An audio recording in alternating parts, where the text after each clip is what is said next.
All right, here's question number 4 on the Unit 2 review. It says state the domain and range of the following graphs. And I've got a couple of them here, so I'm going to do this.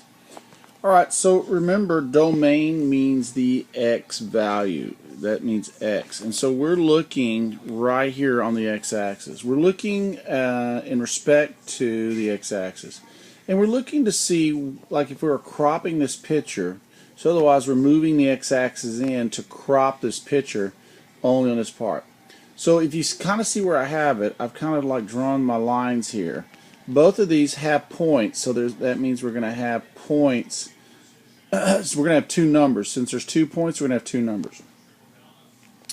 All right, so we got to figure out where the first point is, and we can see that it's the lowest one's here because we're on the left side. This is the negatives, and this right here is the positive side. So we're going to go back and clean this up a little bit. Alright, so here we go. So I'm only talking about the x-axis, so I'm starting at 0 right here. So I go 1, 2. So my first number is going to be a -2. Then I'm going to go 1, 2, so my 3. So that means, because remember it goes right to the last point, so that would be 3. Alright, we're talking about domain, so we're going to use the letter x because x represents domain. And we talked about this in class that whenever we have the lowest on the left and the highest on the right, we can use less than symbols. Now, the only thing we got to watch out for is what type of dot do I have? Do I have an open or closed?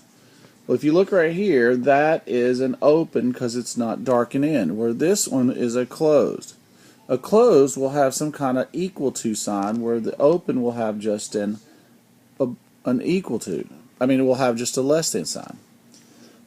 So, in this case, the -2 should have no bar. It should be just less than. Where the one that's closest to 3 will have an equal to sign. So there is my interval, my domain interval for this function. Now I'm going to find the range, which is y. And remember, y is the up and down part of the graph. So we want to see how high this thing goes and how low this thing goes. Alright?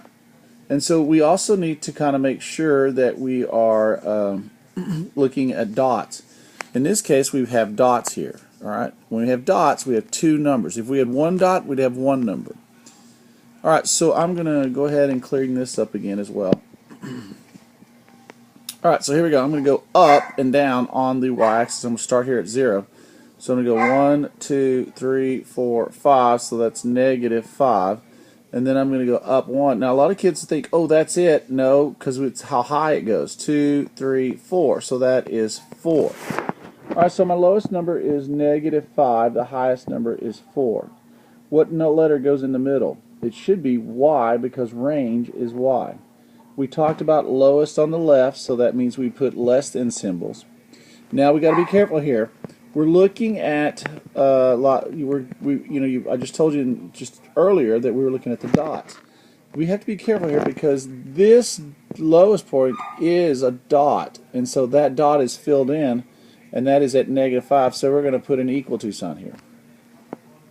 Now a lot of kids will go, oh, the other one's not a bar because there's an open there. But that's not our highest point. Our highest point is at 4, which is right here.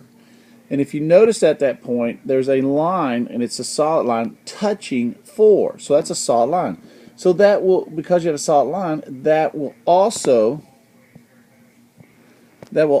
be an equal to sign because it is a solid line and it's touching where 4 is supposed to be. If I clear it off, you can see it is touching 4.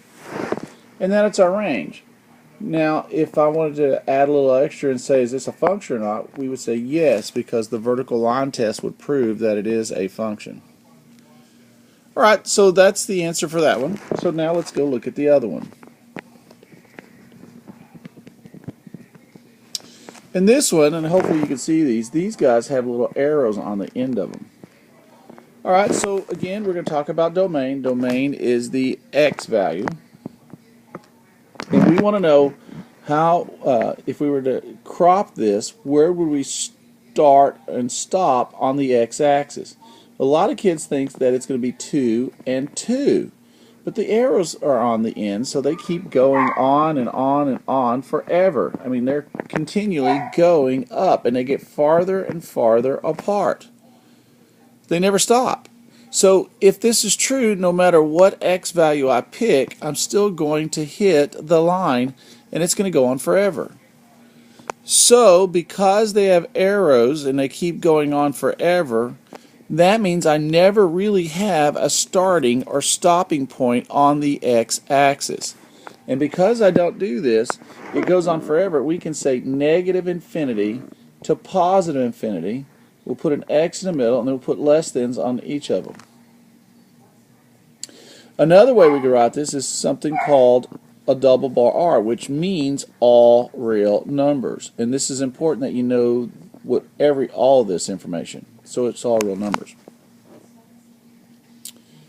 Alright, that's the x. Now let's look at the y. Now remember, y is the lowest it goes to the highest it goes. And if they have arrows on the top, do they ever stop getting higher and higher? Well, the answer is no. It's still going no matter what. We cannot tell you where is it going to stop because it can't stop. It's still going. And so in this case, we're going to have a couple things we need to be careful here. We're going to say the lowest is at this spot down here, which looks like remember we're talking about the y-axis, this here. The lowest it goes is right here, and that looks like 1. So it's 1, and the highest it goes is positive infinity. We have a y in the middle, and we'll put less than on both of them. Now remember, it is a line, and it's touching 1, so we're going to put an equal to here.